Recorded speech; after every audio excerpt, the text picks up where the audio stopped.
मुलगी प्रेमात पडली, लग्न झालं, गोंडस बाळ झालं, मग अंजलीने फाशी का घेतली? ऐकूनच हादरून जाल. तारुण्याच्या उंबरठ्यावर पाऊल टाकले की प्रेम खुणवू लागते. या वयात भरलेले प्रेम कायमच टिकेल याचा काही भरोसा देता येत नाही. वास्तविक प्रेम आणि संसार या दोन वेगवेगळ्या गोष्टी आहेत. याची जाणीव नवतरुण मनाला नसते. त्यामुळे प्रेमात दिवाने झालेले जोडपे सगळ्यांचा विरोध पत्करून लग्न करण्याचा निर्णय घेते. पण संसार करताना मात्र त्यांच्यातील प्रेम संपते आणि कटुता वाढत जाते. हे अत्यंत दुर्दैवी आहे. या वादावादीतून अनेक अप्रिय घटना घडतात. काही वेळा हत्या किंवा आत्महत्या असे प्रकारही घडत असतात. धुळे जिल्ह्यात एका तरुणीने प्रेमविवाह केला होता. या दाम्पत्याला एक मुलंही झाले. पण लग्नानंतर पती मात्र तिचा छळ करू लागला होता. तिचे चारित्र्याचा संशय घेऊ लागला होता. या त्रासाला कंटाळून तिने आपले जीवन संपवले. पण तिचा चिमुकला मात्र अनाथ झालेला आहे. या दुर्दैवी घटनेचा सविस्तर वृत्तांत पुढील प्रमाणे आहे. पण तत्पूर्वी तुम्ही जर ह्या चॅनेलवर जर नवीन असाल तर प्लीज आपल्या ह्या मराठी चॅनेलला नक्की सबस्क्राईब करा. शैलेंद्र कुमार पटेल आणि सावित्री पटेल हे कष्टकरी दाम्पत्य गुजरात राज्यातील सुरत या महानगरीत एका इमारतीतील भाड्याच्या खोलीत संसार करत होते. लग्नानंतर अपेक्षेप्रमाणे अपत्य प्राप्ती होत नसल्याने दोघेही धास्तावलेले होते. वैद्यकीय सल्ल्यानुसार शैलेंद्र आणि सावित्री अपत्य प्राप्तीसाठी प्रयत्नशील होते. प्रदीर्घ प्रतीक्षेनंतर त्यांना पुत्रप्राप्ती झाली. दोघांचा आनंद गगनात मावेनासा झाला होता. घरात गोंडस बाळ रांगू लागलेले होते. दिवसभराचे कष्ट त्यांच्या संगतीत विसरून ते दोघे आनंदाने राहत होते. पुत्रप्राप्तीनंतर 2 वर्षांनी त्यांना मुलगी झाली आणि त्यांच्या संसाराची चौकट पूर्ण झाली. या मुलीचे नाव पटेल दाम्पत्याने अंजली असे ठेवलेले होते. अंजली दिसायला अतिशय सुंदर होती. जसजशी ती मोठी होऊ लागली तसे तिचे सौंदर्य खुलू लागले. तिचं बोलणं सुद्धा आकर्षक होतं. त्यामुळे तिच्या संपर्कात आलेल्या व्यक्तीला ती आपलीशी वाटायची. वाढत्या वयात अंजलीने आई वडिलांच्या मदतीने आपले जुजबी शिक्षण पूर्ण केलेले होते आणि आपल्या पायावर उभे राहण्यापुरते शिक्षण प्राप्त झाल्यावर ती आई वडिलांना हातभार लावू लागलेली होती. अशावेळी तिच्या आई वडिलांना आपण केलेल्या कष्टाचे सार्थक झालेले आहे असेच वाटू लागलेले होते. अंजली सुरत महानगरीतील एका सुप्रसिद्ध जवाहिराकडे नोकरी करत होती. मिळणाऱ्या पगारात ती समाधानी होती. आई वडिलांना आर्थिक हातभार लागू लागल्याने अंजलीचे आई वडीलही समाधानी होते. आता तिच्या आई वडिलांना तिचे हात पिवळे करण्याची घाई लागली. अंजली आपल्या पगाराचे पैसे आई वडिलांच्याकडे द्यायची. पण तिचा पगार खर्ची न करता तिच्या लग्नासाठी तो पगार ते दोघेही राखून ठेवत होते. शैलेंद्र आणि सावित्री यांची प्राणप्रिय असलेल्या अंजलीच्या आयुष्याला अचानक कलाटणी देणारी घटना घडली. आपल्या आई वडिलांच्या सोबत सुरत महानगरीतील ज्या इमारतीत अंजली राहत होती त्याच इमारतीमध्ये धुळे जिल्ह्यातील शिरपूर तालुक्यातील विशाल प्रकाश सोनवणे नावाचा बोलघेवडा तरुण भाड्याची खोली घेऊन राहत होता. एकाच इमारतीत राहत असल्याने अंजलीच्या आई वडिलांची आणि विशालची ओळख झालेली होती. कारण परत्वे दररोज बोलणे व्हायचे. अंजलीच्या आई वडिलांच्यामुळे अंजलीचीही विशालबरोबर ओळख झालेली होती. कारण परत्वे विशाल अंजलीच्या घरी येत जात असायचा. प्रसंगी नाश्ता पाणीही करायचा. काही वेळा तर विशाल अंजलीबरोबर तिला तिच्या नोकरीच्या ठिकाणी सोडायला आणि घ्यायला जाऊ लागलेला होता. कालांतराने विशाल आणि अंजलीमध्ये आख मिचवलीचा खेळ सुरू झालेला होता. आई वडिलांना सांगून अंजली प्रसंगी विशालबरोबर फिरायला जाऊ लागलेली होती. काही वेळा तर दोघे बाहेरूनच जेवून येत असत. अंजलीच्या आई वडिलांना त्यांच्या आख मिचवलीचा खेळ लक्षात येऊ लागताच त्यांनी अंजलीसाठी वर संशोधन सुरू केलेले होते. आपले आई वडील आपल्या लग्नासाठी आग्रही असून ते वर संशोधन करत आहेत असे अंजलीने विशालला सांगितले. एव्हाना अंजली आणि विशाल मनाबरोबर तणाने एकत्र आलेले होते. अंजलीसाठी वर संशोधन चालू केल्याने विशाल अस्वस्थ होऊ लागलेला होता. अंजलीही त्या कारणाने अस्वस्थ होती. आपण आता इतराबरोबर लग्न करण्याचा विचार करू शकत नाही हे अंजली आणि विशाल यांच्या लक्षात येताच आई वडिलांना न सांगता त्यांच्या अपरोक्ष परस्पर नोंदणी पद्धतीने विवाह करण्याचा निर्णय घेतला. दरम्यान अंजलीला पाहण्यासाठी पाहुण्यांची अंजलीच्या घरी ये जा सुरू झालेली होती. अंजलीने मात्र आपल्या मनातील विचार आपल्या आई वडिलांना कळून दिलेला नव्हता.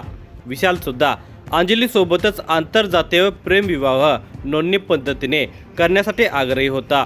नोंदणी पद्धतीने विवाहाला विलंब केला तर अनर्थ होऊ शकतो हे लक्षात येताच अंजली आणि विशालने सुरतमधील एका वकिलाची मदत घेतलेली होती. गेल्या वर्षी म्हणजे 22 फेब्रुवारी 2024 रोजी ते दोघेजण नोंदणी पद्धतीने विवाहबद्ध झाले. विवाहाचे नोंदणीपत्र अंजलीने आपल्या आईवडिलांना दाखवताच त्यांच्या पायाखालची जमीनच सरकली. शैलेंद्र पटेलने तर कपाळावर हातच मारून घेतला. आई सावित्रीने तर छाती बडवत अंजलीला शिव्यांची लाखोली वाहिली. एकुलत्या एका मुलीचं लग्न धूमधडाक्यात लावायचा मानस या दोघांचा होता. पण सगळं मुसळ केरात गेलेलं होतं. हौस मौज तर बाजूलाच राहिलेली होती. पण नात्या गोत्यातील लोकांनाही तोंड दाखवणे कठीण होऊन बसलेले होते. आई वडिलांना विश्वासात न घेता आई वडिलांच्या मनाविरुद्ध लग्न केल्याने अंजलीने आई वडिलांचे घर सोडले आणि ती आपल्या नोंदणीकृत नवऱ्याबरोबर म्हणजे विशालबरोबर त्याच्या खोलीवर राहू लागली. सुखाची स्वप्ने पाहत अंजली विशालबरोबर राहू लागली खरी, पण जेमतेम 4 महिनेच ती विशालबरोबर राहू लागली खरी, पण जेमतेम 4 महिनेच ती विशालबरोबर व्यवस्थित राहू शकली. 5व्या महिन्यापासून विशालने कामधंदा सोडला आणि तो घरीच राहू लागला. नुसता बसून राहत नव्हता तर घरी दारूचे घोट घेत आपल्या नशिबाला दोष देत होता. अंजली दररोज स्वयंपाक करून कामावर जायची आणि सायंकाळी थकून भागून घरी आली की घर कामाला जुंपून जायची. विशेष म्हणजे विशाल काहीच काम करत नसल्याने घर खर्चही तिलाच करावा लागत होता. त्यामुळे अंजली गोत्यात आलेली होती. तोंड दाबून बुक्यांचा मार अशी तिची अवस्था झालेली होती. अंजलीची दुरावस्था उघड्या डोळ्याने पाहण्याची वेळ आता तिच्या आई वडिलांच्यावर आलेली होती. पण ही अवस्था अंजलीने स्वतःहून करवून घेतल्याचा राग त्यांना आलेला होता. त्यामुळे त्याने छातीवर दगड ठेवत अंजलीच्या दुरावस्थेकडे जाणीवपूर्वक दुर्लक्ष केलेले होते. उपासमार सहन करणे अशक्य झाल्याने दारुड्या विशालने आपल्या शिरपूर येथील आजी आजोबासोबत राहण्याचा निर्णय घेतला. अंजलीसह 6 महिन्यापूर्वी तो शिरपूर येथील क्रांतीनगरात आजी आजोबांच्या सोबत राहू लागला. आजी आजोबा वयोवृद्ध असल्याने नाचून घरकामाला लाभली म्हणून त्याने अंजली आणि विशालला आपल्याकडे आसरा दिला होता.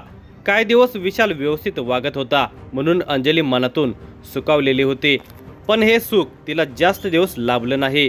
काही दिवसातच विशाल पुन्हा दारू ढोसायला लागला आणि अंजलीवर घाणेरडे आरोप करून तिचा तिटकारा करू लागला.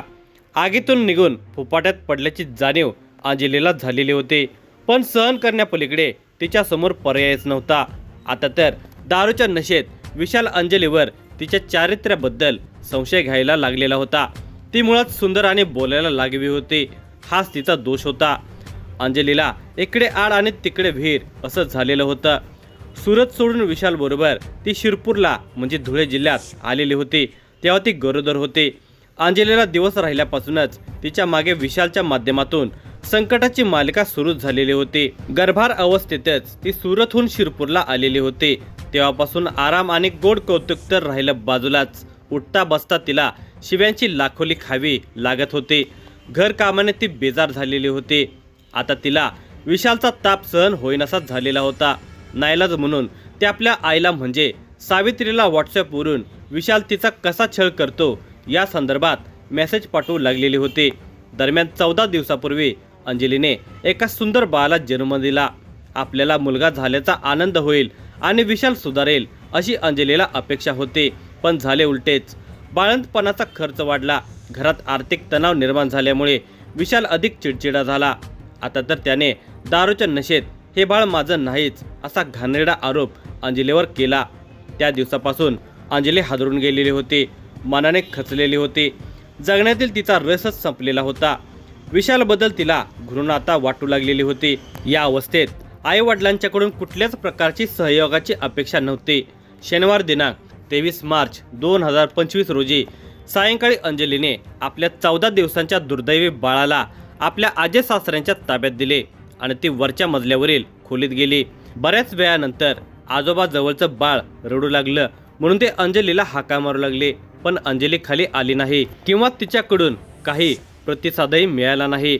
म्हणून अंजलीचे आजे सासरे वरच्या मजल्यावरील खोलीकडे अंजलीला बोलवण्यास गेले. वरच्या मजल्यावरील खोलीला लोखंडी दरवाजा होता. त्याची कडी आतून लावलेली होती, पण दरवाजातून खोलीतलं सर्व काही दिसत होतं. अंजली फास घेतलेल्या अवस्थेत लटकलेली आजोबांनी पाहिलं आणि हंबरडा फोडला. त्यांच्या रडण्याच्या आवाजाने शेजारी पाजारी घटनास्थळी धावून आले. समोरचं दृश्य पाहून तेही चक्रावले. शिरपूर शहर पोलीस स्टेशनला घटनेची खबर देण्यात आली. पोलीस उपनिरीक्षक संदीप नरवडे हे आपल्या सहकाऱ्यांच्या समवेत घटनास्थळी दाखल झाले. शेजाऱ्यांच्या सहकार्याने त्यांनी अंजलीला खाली उतरवले. पंचांसमक्ष घटनास्थळाचा व मृतदेहाचा पंचनामा करून मृतदेह उपजिल्हा शासकीय रुग्णालयात पोस्टमॉर्टमसाठी पाठवण्यात आला. दरम्यान अंजलीच्या आई वडिलांना घटनेची खबर मिळाल्याने अंजलीची आई सावित्री आपल्या मुलासह शिरपूरला आली. अंजलीचा पती विशाल वेगवेगळ्या कारणास्तव वेगवेगळ्या पद्धतीने दारू पिऊन छळ करत होता. तसेच संदेश अंजली आई वडिलांना पाठवत होते. ते संदेश सावित्रीबाईने पोलिसांना दाखवले आणि त्या आधारे सावित्री शैलेंद्र पटेल हिने शिरपूर शहर पोलीस स्टेशनला फिर्याद दाखल केली.